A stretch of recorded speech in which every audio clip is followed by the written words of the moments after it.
Bismillahirrahmanirrahim. Assalamu alaikum. Greetings, alishanmao here, and welcome to the first vlog of a DIY stitch and glue fiberglass surfboard build video. I believe there will be more videos in this one, in this video series, so let me take you step by step. First thing I'm gonna do in this video is to form a board and stitch it, then glue it, add some strength to it in the middle, like ribs we call them. Once that is done, I will be doing the waterproofing, like making sure the water doesn't get in, then put a top part on, fiberglass it, and then cut the places for the battery box and motors and stuff. So let's get to work. Alright, let's get to work. My first task was to cut the pieces of plywood according to my measurement. So I ended up cutting, in fact, 4 pieces while I needed only 3 in the beginning. Made a mistake, but nonetheless I could use that piece later.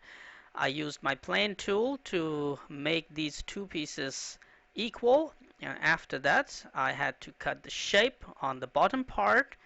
After cutting the bottom part shape, all I needed to do was to plane it and drill holes in all these 3 pieces and stitch them together using zip ties. Zip ties are actually doing a very good job holding these pieces together.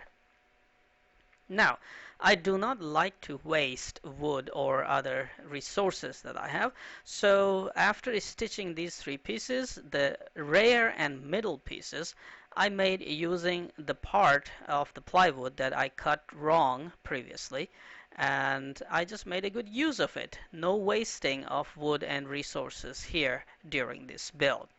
So I stitched these 2 parts together as well to form the first shape of my surfboard.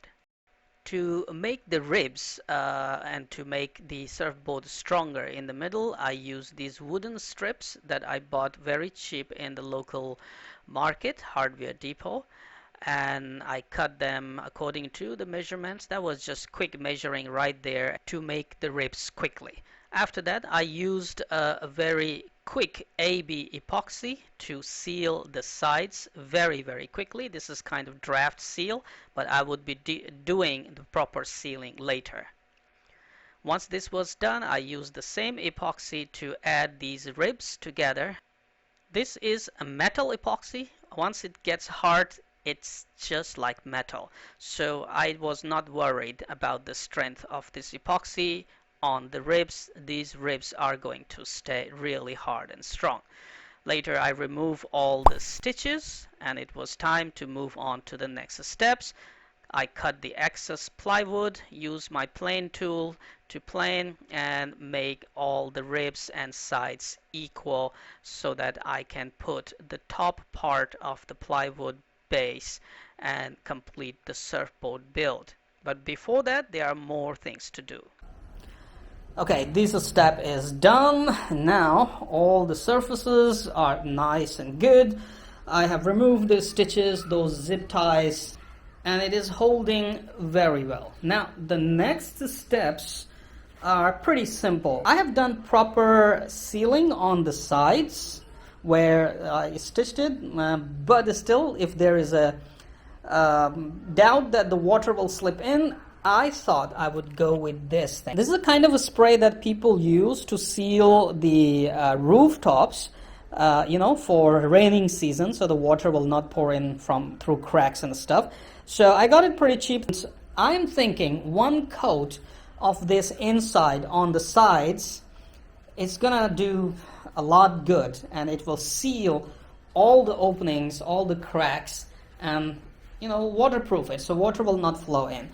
Next, I cut 2 pieces of wood according to the measurements. I'm going to add these pieces of wood using a lot of epoxy generously at the back side of the surfboard, because this is where I will be installing the electric motor mounts using the screws, and I needed something where I can put the screws without getting worried. Now I cut the foam because I wanted to fill the middle part. If I leave it empty, I was worried that plywood wasn't too strong even after putting the fiberglass and epoxy, so I added these foam parts as added strength in the middle. Removing the stitches left some hole, and it was very easy to seal everything and watertight every corner using this spray that people use during rainy seasons to waterproof the rooftops. After that, I use expanding foam to glue the pieces of the foam, and also added the rest of the expanding foam on the front and other open areas. Building the top was easy. It's just to put the plywood on top, take measurements, cut it, and put it on top.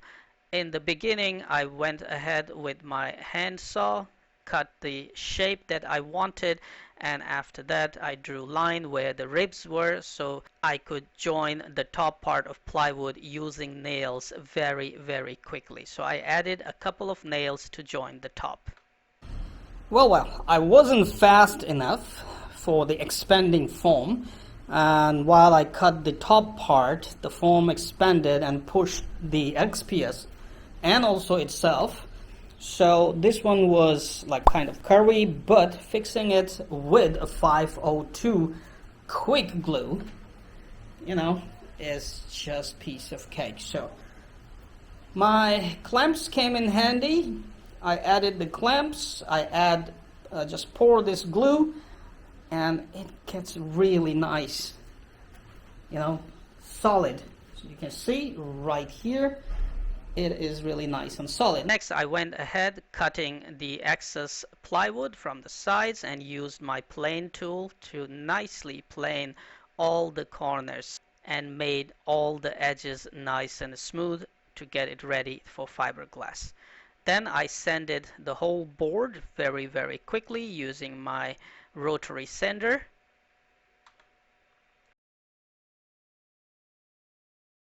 Last steps are to add the fiberglass on the bottom and top using the alishanmao epoxy that I have. So I went ahead, poured all the epoxy generously and added the fiberglass on top. This is a pelt, in fact fiberglass pelt, which are very difficult to bend on the corners. Now, the problem I'm facing is that the epoxy dries very quickly. It gets warm and dries very quickly, so I have to move fast. I have to work very fast. And I'm not mixing too much hardener. It's like 100 ml you get 1 ml hardener, and that's what I'm mixing exactly. In colder days they said 2 ml in 100 ml, and at hotter days 1 milliliter of hardener into 100 ml of a milliliter of epoxy.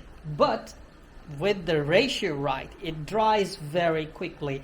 It starts to dry quickly, and I have to move very fast. But anyway, I am able to do the bottom part, and now it's getting dry very quickly, but it's still slightly sticky.